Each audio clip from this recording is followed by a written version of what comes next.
Out لک تو positive ہے. جیسے ابھی ایران کا دورہ ہوا ہماری لیڈرشپ کا اور اس کی بڑی پازیٹیو وائبس سامنے آئے, تو لیٹس ہوپ سو کہ اس طرح کا ایک ون ون سچویشن کریٹ ہو جائے کہ جس میں امریکہ کو ہزیمت کا سامنا نہ اٹھانا پڑے. چین کا بڑا سخت بیان آیا ہے, آپ نے دیکھا اس پہ کہ ہم کسی جو ہماری جو بائیلیٹرل ٹریڈ ہے چین اور ایران کا, اس میں ہم کوئی مداخلت برداشت نہیں کریں گے.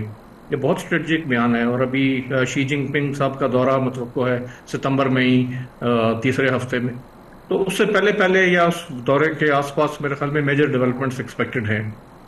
اچھا یہ بتائیے گا کہ اس وقت جو ایران کے حوالے سے امریکہ کی پوزیشن ہے, اور جیسے آپ نے بتایا بالکل صحیح فرمایا کہ وہ کہہ رہے ہیں کہ جی ہم اکنامکلی یہ کریں گے اینڈ یہ کریں گے, اور ایکسپیکٹ کرتے ہیں باقی ممالک ان کے ساتھ چلیں, تو آپ کے نظر میں یہ ایک پوسچرنگ ہے یا آپ کو لگتا ہے کہ they will go through with it? Because بہت سی باتیں امریکہ نے پوسچرنگ کے حوالے سے کی ہیں and has not been able to carry through. جی بالکل, دیکھیں اس میں وقت جو ہے وہ بہت ایک اہم فیکٹر ہے, کیونکہ آپ فار ایور وار تو لڑ سکتے ہیں. تاریخ میں آپ نے دیکھا ہوگا کہ 100 سالہ جنگ یورپ میں اور لمبی جنگیں, لیکن آج کل وہ سینیریو نہیں رہا, کیونکہ ٹرمپ صاحب ایک کلاک پہ چل رہے ہیں. ابھی ان کے مڈ ٹرم الیکشن آ رہے ہیں, اس سے پہلے ان کو کوئی نہ کوئی پازیٹیو دکھانا ہے, ورنہ وہ اپنی میجورٹی جو ہے وہ لوز کریں گے سینٹ میں, کانگریس میں, اور پھر اس کے 2 سال بعد جو ہے وہ فائنل الیکشن ہے. اور ایران نے تو بڑی کلیئر سٹیٹمنٹ دی تھی تقریباً 1 مہینہ پہلے کہ ہم تو اب جنوری 2029 کو دیکھ رہے ہیں کہ جب ٹرمپ ایڈمنسٹریشن کے 4 سال پورے ہو جائیں گے اور نئی ایڈمنسٹریشن جو ہے وہ اقتدار سنبھال لے گی. تو یہ گیم آف نروز ہے, ٹائم بہت اس میں میجر فیکٹر پلے کرے گا, کیونکہ جتنی جلدی اگر امریکہ نے اس کو ون ون سچویشن میں کریٹ نہیں کیا اگر اس نے, تو پھر ان کے لیے یہ اس کو سیلویج کرنا اس کے لیے مشکل ہوتا چلا جائے گا. تو بریگیڈیئر صاحب if we look at the overall situation, تو اس میں امریکہ ظاہر ہے بہت سی باتیں کر رہا ہے, امریکہ ہیز مینی لیوریجز, لیکن ان دس کانٹیکسٹ وہ لیوریج ظاہر ہے یعنی کہ اس کے بعد آگے اور کس طرف بڑھے گا, واٹ ایلس کین امریکہ ڈو؟ اگر ہم دیکھیں کہ ایران اب کچھ نیگوسیشن کی طرف آ رہا ہے, اور لگ یہ رہا ہے کہ اسٹریٹ آف ہارموز کا کنٹرول بھی, لیکن ایک جوائنٹ ارینجمنٹ میں بھی آپ کو بھی لگتا ہے کہ Iran is showing willingness for some joint arrangement, تو اس میں پھر امریکہ کے پاس کوئی چوائس نہیں رہے گی علاوہ یہ کہ کوئی ایک ڈپلومیٹک سیٹلمنٹ کی طرف آئے. جی بریگیڈیئر صاحب. جی ہاں بالکل انٹرسٹنگ ہے. دیکھیں کہ میں ابھی اوپینین پڑھ رہا تھا, اس میں بھی انہوں نے کہا کہ ہمیں یہ انہوں نے کہا ایکسیپٹ کرنا چاہیے جو ایران کہہ رہا ہے, اور انہوں نے کہا کہ it can be a bad option, ان کا it will be embarrassment for the president Trump. لیکن جب انہوں نے کہا انٹرنیشنلی آپ دیکھیں گے اس کا فائدہ ہوگا, اس میں انہوں نے یہ کہا کہ آپ اس کو کر لیں. انہوں نے کہا جغرافیکلی دیکھیں ایک ملک ایک ایریا کو کنٹرول کر رہا ہے, تو that has the authority, politically بھی ہے اور دوسرے فزیکلی بھی وہاں پہ بیٹھے ہوئے ہیں, تو وہ ٹیکسیشن کو امپلیمنٹ کر سکتے ہیں. تو انہوں نے کہا بائی ٹیکسیشن کو آپ ایکسیپٹ کر لیں, اور انہوں نے ایک کیلکولیشن بھی دی. اگر ایک جہاز سے وہ شپ سے $1 ملین لیتے ہیں اور وہ کہتے ہیں $270 بلین کا ان کا لاس ہوا ہے, تو ان کا دے ول ٹیک 20 years. انہوں نے کہا اینولی 6 سے $14 بلین کی انکم ہوگی, 20 سال میں جا کے یہ پیسے پورے ہوں گے. تو اس نے کہا اس سے پہلے تو یہ جو اسٹریٹ آف ہارموز کی حیثیت یا امپورٹنس ہی ختم ہو جائے گی, اور آلریڈی ایک اسٹڈی آ چکی ہے بائی 2035 جو ویلیو ہے جو امپورٹنس ہے اسٹریٹ آف ہارموز کی ختم ہو جائے, کیونکہ آلریڈی آپ نے دیکھا GCC countries they are going for the alternate options, جو پائپ لائنز بچ رہی تھی ایڈیشن وہ بھی لگا رہے ہیں, اور ڈفرینٹ ایونیوز کو وہ ایکسپلور کر رہے ہیں. سو ایک تو وہ اس پوائنٹ آف ویو سے ایک فیکٹر ہے, بٹ ایک سیکنڈ امپورٹنٹلی دیکھیں ایک اور یہ بھی بات ہو رہی ہے کہ the Iranians they are losing grip over Strait of Hormuz. اور ابھی ایک اور جو ایسٹیمیٹس کیے گئے ہیں جو برٹش ایجنسی ہے ان کے بقول کی کچھ عرصہ پہلے تک 15 ملین بیرل آئل یہاں سے نکلا ہے. سو جو 20 تو ایکچوئل تھا, لیکن آلموسٹ اتنا نکلنا انہوں نے کہا اس کا مطلب ہے کہ لوپ ہولس ہیں, اور جو روٹ ہے عمان کے نارتھ سے وہاں سے جا رہے ہیں, اور جہاز بھی ایک اسپیسیفک ٹائم میں وہاں سے گزرتے ہیں, اور اس کو ایک ٹاسک فورس ہے جو امریکہ کی ہے وہ اس کو لک آفٹر کرتی ہے. اس میں شپس بھی ہیں, ان کی ایویشن بھی شامل ہے, باقی جہاز ہیں اس کو اسکارٹ کرتے ہیں, وہ ٹرانسپونڈرز جو ہوتے ہیں ان کو آف کر کے وہاں سے نکل رہے ہیں. سو دونوں کے لیے مشکلات ہے. So for the diplomacy is the only option for safe exit, اور ایک فیس سیونگ کے پوائنٹ آف ویو سے میرے خیال میں ون ون سچویشن کے لیے ہے تو دیٹس وائی کہ بات چیت کی گئی ہے کہ آپ اسٹریٹ آف ہارمز کو کہنے وہ سینکشنز کو بھی لفٹ کر دیں گے, نیول بلاکیڈ بھی ہٹا دیں گے, تو میرا خیال میں اس طریقے سے چیز آگے بڑھ جائے گی. جی چشتی صاحب یہ بتائیے گا کہ اسٹریٹ آف ہارمز کے حوالے سے جو ایک آئیڈیل آؤٹ کم آپ کو نظر آ رہا ہے, اور اف یو فیکٹر ان یہ کہ چین سینکشنز کے خلاف تو بڑی کلیئرلی اس نے آرٹیکولیٹ کیا, اور یہ بھی سننے میں آیا کہ پاکستان نے بھی یہ بات کلیئر کر دی کہ بیونڈ اے سرٹن پوائنٹ وہ سینکشنز وہ بھی نہیں ایکسیپٹ کرے گا. لیکن چین نے اور پاکستان نے دونوں نے 31 مارچ کو جب اسحاق ڈار صاحب گئے تھے فارن منسٹر, ان کے جو ہم منصب تھے چینی, انہوں نے آپ کو یاد ہے 5 پوائنٹس یا کچھ 6 پوائنٹس انہوں نے ایشو کیے تھے jointly for peace and negotiations over this war. اس میں ایک پوائنٹ بڑا کیٹیگوریکل تھا کہ Strait of Hormuz should be kept open. تو کیا ہم کہیں کہ اسٹریٹ آف ہارمز پر چائنا کی کیا پوزیشن ہے؟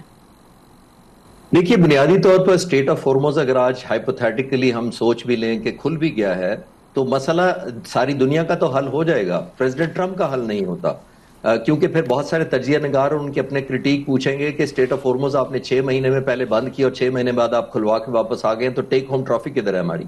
اتنے 38 بلین آپ نے کیوں خرچ کر دیا؟ آپ نے 1.5 ٹریلین بجٹ کیوں دوبارہ مانگ لیا؟ آپ کی تو کیپیسٹی نہیں ہے. تو ان ہوم ان کو بہت زیادہ کویسچنز کا سامنا کرنا پڑے گا. چائنا اور پاکستان کا آپ نے بالکل ٹھیک کہا کہ وہ دونوں ممالک, ہم بھی اور ظاہر ہے گلوبلی دنیا کا کوئی ملک بھی نہیں چاہے گا اسٹریٹ آف ہارمز کا. لیکن جو میں نے پہلے سوال کے جواب میں عرض کیا تھا کہ پریزیڈنٹ ٹرمپ کا یہی تو ڈیلیما ہے کہ وہ اگر صرف اسٹریٹ آف ہارمز کو کھلوا لیتے ہیں تو اتنی ملٹری مائٹ کرنے کی ضرورت کیا تھی, لیکن ایران اگر کرے گا تو ایک کوئی نہ کوئی لیوریج ضرور حاصل کر کے کرے گا. اسی لیے وہ چاہ رہا ہے ایران کہ جو عمانی سائڈ پہ نارتھ آف عمان جو اس کے کوسٹل ایریا سے گزرتی ہے اس کو بھی وہ اسٹرائک کرتا ہے تاکہ وہ اس کی ریٹ رہے. ایران کو یہ پتا ہے کہ اٹ از ناؤ اور نیور. وہ 15 سے 20 ہزار ٹارگیٹس کو ہر 2 سال بعد تباہ نہیں کروا سکتا, ایون اگر امریکہ کا سٹاک پائل بلڈ بھی ہو جائے, جو کہ اٹ سیلف ابھی کوئی 2029 سے 2031 تک یہ کمپنیاں کہہ رہی ہیں امریکن کہ ہم اس لیول پر لے کے جا سکیں گے 6 سے 7 سال میں جو جنگ شروع ہونے سے پہلے کی تھی. تو اتنا عرصہ امریکہ کی جو ڈیٹرنس ہے اور یا انفلوئنس جس کو ہم بات کر رہے ہیں, اور باقی بھی آنریبل پینل یہی کہہ رہے ہیں کہ امریکہ کا جو انفلوئنس کمپرومائز ہوا ہے اب وہ نہیں رہا جو 28 فروری 2026 کو تھا, کیونکہ اب وہ ڈکٹیٹ کرنے کی پوزیشن میں نہیں ہے. کاؤنٹر کریں امریکن کے ساتھ چائنا فیکٹر, اور وہ اب آنے مینیفیسٹ ہوگا. تو میرا نہیں خیال کہ امریکن کی مینیفیسٹیشن وہ رہ جائے گی اکنامک سینکشنز والی, اور مجھے نہیں لگتا کہ یہ کارگر ہوں گی. اور آخری جملہ اس کے اوپر میں کہتا چلوں کہ یہ اپوزٹ کیا انہوں نے, ملٹری آپشن آخری ہوتی ہے, اکنامک پہلے انہوں نے ریورس کیا. اور میرا خیال ہے کہ شاید یہ بھی کہنا غلط نہیں ہوگا کہ at the end of the day Strait of Hormuz جو اب ایک کھاتا کھل گیا ہے تو اس میں جو انٹرنیشنل لا ہے چین will stand by, China will stand by it, اور ممالک بھی ول اسٹینڈ بائی اٹ. تو وہ جو کنٹرول ہے وہ کسی ایک ساورن کے ہاتھ میں نہیں ہوگا, میرا خیال ہے وہ ایک کلیکٹیو ساورینٹی کے ہاتھ میں ہوگا. بہرحال یہ لمبی ڈیبیٹ ہے, اس پہ پھر بات کریں گے. آج کا پروگرام ختم کرتے ہیں. خدا حافظ. پاکستان زندہ باد.